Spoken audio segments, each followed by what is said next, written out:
Fams, oh my wow, marak lagi ya cerita tentang Lesti Kejora, penyanyi dangdut kesayangan ibu-ibu se-Indonesia Fams. Pas ada berita viral, pas Joy mau kasih yang mendunia nih kesukaannya Lesti Kejora. Ada apa aja ya? Pasti kamu suka deh Fams.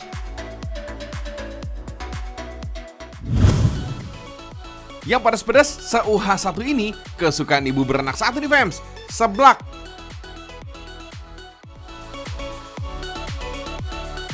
Ada seblak Fams. Itu loh makanan pedas yang dibuat dari kerupuk basah dan dimasak dengan topping lainnya Fams. Misalnya aja nih, kue tiaw, sosis, makaroni, sayur-sayuran, bakso, cikua, telur, bakso aci, kikil, dan masih banyak lainnya. Tinggal kamu pilih aja nih mau campurannya apa aja. Asal dihabisin ya. Bumbu seblak ini memiliki cita rasa kencur Fams. Bagi yang gak suka pedas, jangan khawatir. Karena kamu bisa meminta tingkat kepedesan ini sesuai selera kok. Cara bikinnya juga mudah. Tinggal masak bumbu, lalu masukin deh isiannya. For your info nih Fams, nama seblak ini diambil dari bahasa Sunda, yaitu nyeblak, yang artinya mengagetkan. Maksudnya sih, ketika menyantapnya ini akan ada perasaan kaget dari rasa pedasnya. Meski dibilang makanan murah meriah, seblak ini juga punya kandungan gizi kok Fams. Mulai dari cabai yang mengandung beta-karoten, serta sayur mayur yang memiliki banyak manfaat. Walau murah, tapi nggak murahan Fams. Rasanya juga lezat dan bikin nagih. Bagi pecinta pedas, pasti seneng banget nih menyantap seblak. Apalagi dengan isian yang beragam. Mantul! Kalau mau cobain seblak ini, kamu samperin aja nih warungnya di Jalan Sultan Tirtayasa, Bandung, Jawa Barat. Dijamin bikin nagih deh.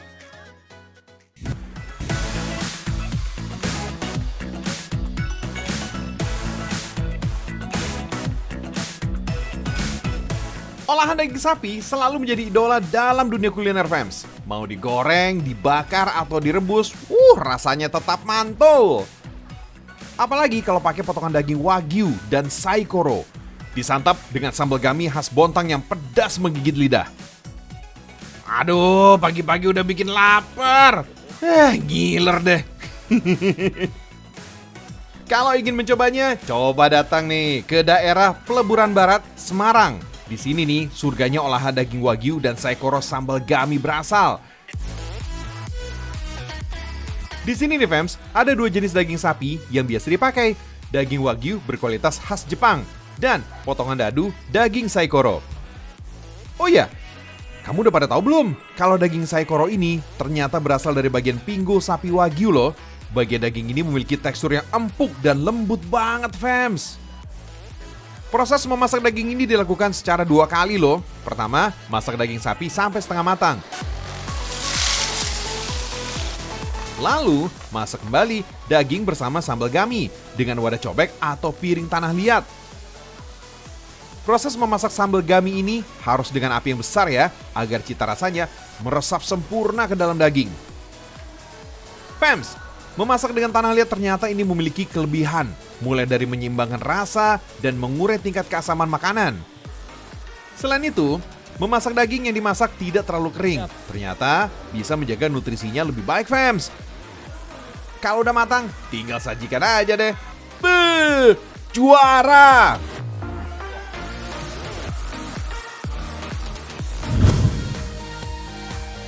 Mau tahu hewan kesayangan Lesti Fams? Nih dia nih, si hewan besar berjalan lambat, sulcata. Oh iya Fams, budidaya kura-kura juga sangat penting loh. Gunanya jelas untuk menjaga kelestariannya. Gak cuma itu aja sih, budidaya kura-kura ternyata juga bisa menghasilkan cuan. Kuy Fams, kita lihat caranya. Selamat datang bayi kura-kura. Imut banget ya. Gemoy banget sih si bayi kura-kura ini. Bulan Desember emang waktunya kura-kura menetas. Nah, ini adalah kura-kura jenis sulcata nih Fams. Bayi kura-kura ini berusia 1-3 bulan.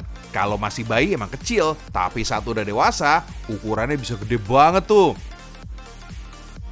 Jenis kura-kura berukuran besar ini memiliki nama latin Centrocelis sulcata yang berasal dari dataran utara dan tengah Afrika.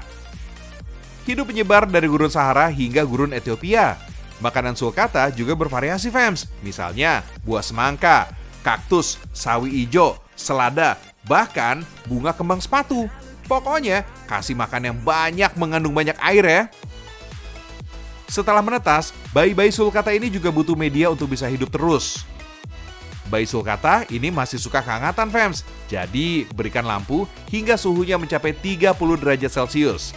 Untuk berlindung dari panas, mereka juga bisa menggali lubang dan berlindung di dalamnya loh. Makanya, siapkan pasir dan juga rerumputan. Ketika berusia puluhan tahun, kura-kura ini panjangnya bisa mencapai 75-90 cm. Wah, gede juga ya. By the way, kamu tahu nggak, fams, perbedaan kura-kura darat dan kura-kura air? Kura-kura darat biasanya punya kaki yang besar dan memiliki otot yang kuat. Berbeda dengan kura-kura air yang memiliki selaput kecil di kakinya. Selaput kecil ini berguna untuk memudahkan mereka bergerak di dalam air. Jenis kura-kura air yang banyak dipelihara adalah jenis kura-kura Brazil hijau kayak gini nih. Fams, kura-kura sulcata bersifat herbivora. Dia senang banget dimakan tanaman hijau dan tanaman lainnya, terutama yang mengandung air. Kalau mau tahu bedanya kura-kura jantan dan betina, bisa dilihat dari perutnya. Kura-kura jantan, perutnya bisa menjadi cekung kayak gini. Kalau betina, perutnya rata tuh. Wah, rajin fitness kayaknya. Buntut kura-kura jantan juga lebih panjang dari kura-kura betina. Sama juga nih dengan bagian dagunya. Dagu jantan juga lebih panjang dari dagu betina. Sama kayak kura-kura lainnya, kura-kura sulcata berkembang biak dengan cara bertelur. Pada musim kawin, kura-kura jantan akan membuahi sang betina. Selang 6-8 bulan perkawinan, kura-kura betina akan bertelur di sarang. Biasanya sih, telurnya berjumlah 15-40 butir. Wih, banyak juga fams ya. Kemudian, telur dieramkan di dalam serbuk kayu kayak gini selama 90-110 hari. Suhunya juga harus terjaga, sekitar 27-30 derajat Celcius. Di peternakan ini, fams, kura-kura berukuran sedang sampai berusia 5 tahun baru dijual. Harganya sekitar 5-7 juta rupiah kepada para kolektor. Kalau yang baby ini harganya sekitar 1,5 juta rupiah. Kecil-kecil udah mahal aja nih.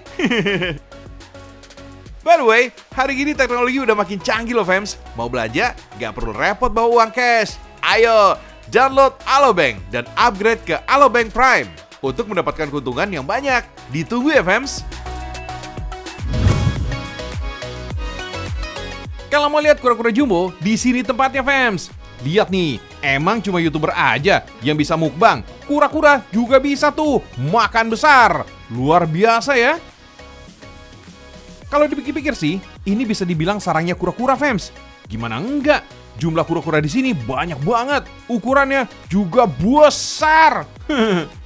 Pantesan aja makannya super jumbo. Ayo, makan yang banyak ya, biar makin besar. Gak tanggung-tanggung, fams. Sekali makan, kura-kura ini bisa ngabisin 3 karung rumput dan 20 kg pelet loh. Plus 3 buah labu ukuran besar. Tapi labu ini sudah dipotong kecil-kecil, biar semua bisa kebagian ya. Fams, Joy punya tebak-tebakan nih buat kamu. Menurut kamu, kura-kura sebaiknya punya gigi atau enggak ya? Jawabannya, gak punya, fams. Tapi kura-kura sulcata ini punya rahang. So, makanan jadi langsung ditelan aja. Anyway, rumput emang mendapat porsi terbanyak saat memberi makan kura-kura, fams. Soalnya, rumput adalah makanan utamanya. Di sini, kura-kura bakal diberi makan 2 kali, setiap pagi dan sore hari. Wah, ada mukbang terus dong. Di sini emang dikenal sebagai peternakan kura-kura jenis sulcata, fams. Urban Squad ini berlokasi di daerah Kalideres, Jakarta Barat. Bisa dibilang tempat ini adalah breeder kura-kura sulcata terbesar di Jakarta, bahkan tanah air. Wah, mantap! Di sini ada 70 jenis kura-kura yang dikembang biakan. Wih, luar biasa! Diimpor langsung dari habitat aslinya di benua Afrika sana, tepatnya dari negara Sudan dan Togo. Ukurannya kura-kura di sini gede banget, fams. Beratnya mulai dari 5 kg sampai 30 kg. Oh my wow! Harga per ekornya dibanderol mulai dari 15 juta rupiah sampai puluhan juta rupiah. Nah, kalau dikalikan 70 ekor kura-kura, kebayang nggak tuh angkanya berapa? Bisa jadi sultan dong!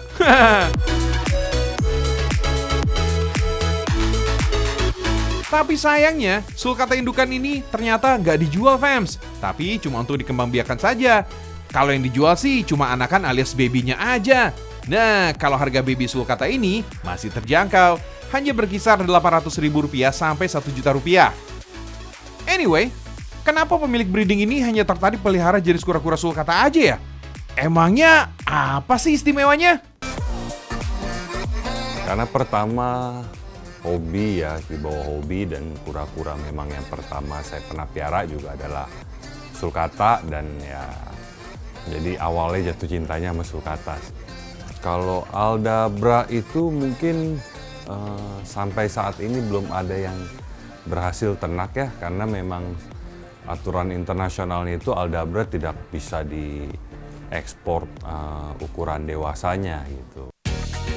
Oh iya, di sini sebenarnya bisa dibilang toko kura-kura terlengkap loh, fams. Selain jenis sulcata dan Aldabra, ada juga nih jenis lainnya, seperti Pardalis, Cherry Head, dan Redfoot.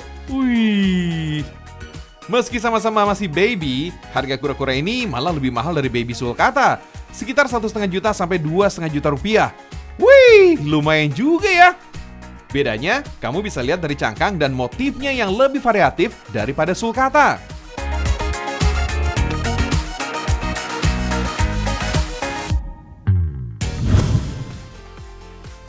Siapa yang suka ngeteh kayak Lesti? Pagi-pagi dingin, seruput teh. Hangat rasanya. Dunia indah, fams. Kalau nggak suka kopi, tim ngeteh mana nih suaranya nih? Wait, gak kalah sama kopi. Aroma harum teh ternyata bisa menenangkan diri juga. Apalagi kalau ngeteh dengan suasana alamnya cantik begini, fams. Dijamin pening bakal hilang. Kamu juga harus tahu nih, proses nyeduh teh ternyata bisa membuat tubuh dan pikiran menjadi rileks loh. Wah, keren! Tapi fams, ini bukan sembarang teh. Teh herbal ini hanya sebutan untuk ramuan bunga, daun, biji, atau akar yang diseduh dengan air panas. Meski namanya teh herbal ini tidak mengandung daun teh sama sekali. Kalau penasaran, coba deh datang ke lokasinya yang ada di daerah Ubud, Gianyar, Bali. Di sini, fams, semua herbal yang digunakan berasal dari kebunnya langsung, seperti bunga melati, bunga telang, bunga rosella, bunga gemitir, dan masih banyak lagi. Semua jenis ini mempunyai manfaat dan khasiatnya masing-masing, fams. Melati yang terkenal dengan harumnya ternyata mempunyai kandungan kimia yang dapat digunakan untuk pengobatan, baik bunganya, akar, serta daunnya.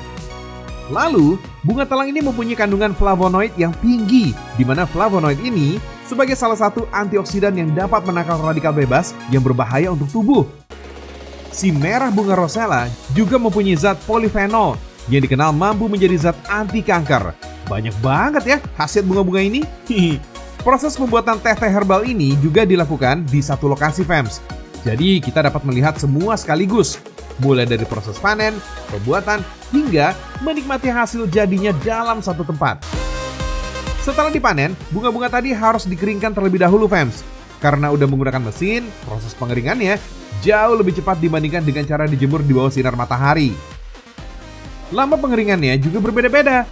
Untuk bunga melati, bunga telang, bunga gemitir, dan bunga rosella biasanya memakan waktu kurang lebih 5 jam, fams. Yang lebih lama adalah mengeringkan serai, karena bisa mencapai 12 jam lamanya. Kalau sudah kering, lalu dijadikan satu dengan bahan lainnya, sesuai dengan racikan atau resep produk yang ada, fams. Negeri kita Indonesia emang memiliki segudang perkebunan bunga. Selain itu, lahan dan cuaca di sini juga cocok untuk bercocok tanam. Hebatnya lagi nih, fams, produk teh herbal di sini juga udah diekspor, fams. Dan yang paling banyak adalah pasar Eropa, terutama Prancis. Oh my wow, Indonesia mendunia. Kebayang nggak? Mencium aroma aja udah enak banget. Apalagi meminumnya ya. Gak cuma minum aja, fams. Kandungan herbal di sini juga dibuat makanan, fams. Misalnya gyoza ini nih. Siapa sangka kalau sayur dan campuran daging ini ada daun kelor, pepaya, dan nangka. Soal rasa, wah rasanya tetap enak kok. Dan yang pastinya kaya manfaat bagi tubuh kita, fams. Produk di sini ada bermacam-macam dan sesuai dengan kebutuhan kamu, fams. Tinggal pilih aja deh. Ada untuk detox, healing, brain booster, calming, bahkan untuk kalian susah tidur. Pokoknya, wah ini cocok disantap buat kamu fams yang lagi banyak pikiran karena BBM naik. Mending relaksin diri dulu deh. Lesti yang berbadan mungil ini fams ternyata nyalinya gede. Mau tahu buktinya? Nih, Lesti ini dia nggak takut nih makan di ketinggian 50 meter fams. BTW, makan kok jauh banget sih di atas langit.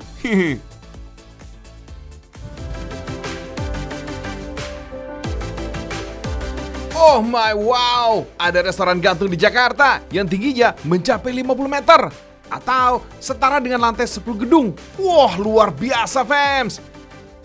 Dari atas sini kita bisa makan sambil menikmati pemandangan jalanan ibu kota dan indahnya city light 360 derajat. Wah, keren banget deh. Wah, bisa jadi rekomendasi untuk makan malam nih. Soalnya resto ini berlangsung sore menjelang malam hari fams. Platform itu dinaikkan dengan alat bantu telescopic boom crane asal Eropa yang beratnya mencapai 220 ton. Gimana sih caranya tiang pada kren bisa semakin tinggi dan mengangkat platform?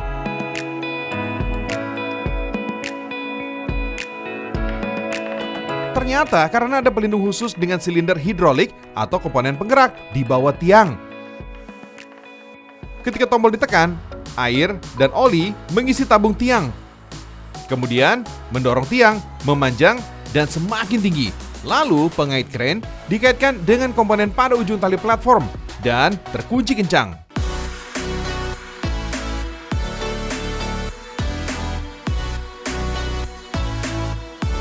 Aman gak sih makan di atas ketinggian kayak gini? Soal standar keselamatan, tenang aja. Konsep restoran kayak gini sudah mengantongi sertifikat keselamatan sangat tinggi dan diakui 60 negara. Beberapa di antaranya Malaysia, Eropa, Amerika Serikat, dan Australia. Sebelum naik, petugas terlebih dahulu memasangkan sabuk pengaman, harness, serta instruksi keselamatan sebelum flight. Pengujian standar keselamatannya udah disetujui organisasi internasional dari Jerman yang berfokus pada perlindungan manusia dan lingkungan dari bahaya. Oke, it's time to flight! Woohoo! Pas naik cuma butuh waktu 1-2 menit aja. Udah gitu kita akan stay di atas selama 1 jam.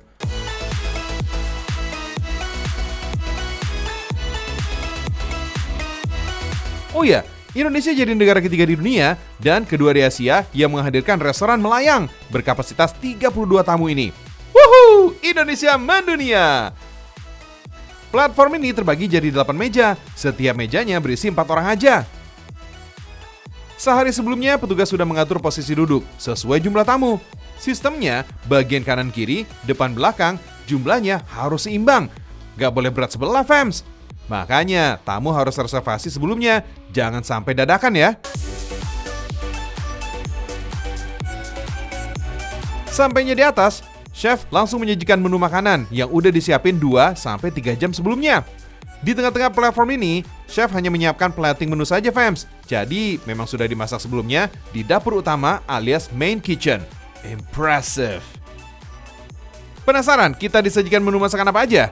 Rata-rata menu makanannya Asian Middle East. Jadi cocok nih sama lidah orang Indonesia fams. Seperti cilantro and lime chicken, berisi daging ayam berbumbu ketumbar dan jeruk nipis. Ada juga perpaduan potongan ayam bumbu Bali dan roti panggang dengan kale di bagian bawahnya. Total, kita bakal dapat 3 menu makanan plus 1 dessert fams. Ada sekitar 8 petugas yang berada di tengah platform untuk menyiapkan hidangan. 2 diantaranya adalah bagian keamanan. Chef-chef ini bisa leluasa ke sana kemari karena mereka pakai tali pengaman khusus yang dikaitkan dengan platform. Jadi, geraknya lebih bebas fams. Oh iya, yang membuat platform ini bisa berputar adalah petugas keamanan di bagian bawah ya. Jadi bukan secara otomatis fams. Petugas di bawah mengendalikan safety line yang terkait dengan platform untuk memastikan meja tidak berputar terlalu kencang. Ingin merasakan sensasi makan di restoran Meleng ini, setiap harinya berlangsung 2 sesi aja, kecuali akhir pekan dibuka untuk 3 sesi. Nah, ada 3 paket harga, mulai dari 1,6 juta, 2,2 juta, sampai 3,7 juta rupiah. Wow, fantastis ya!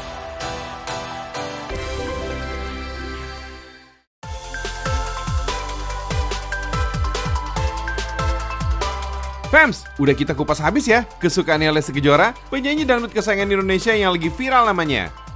Sampai jumpa minggu depan, Fams, bersama Ragam Indonesia. Indonesia mendunia.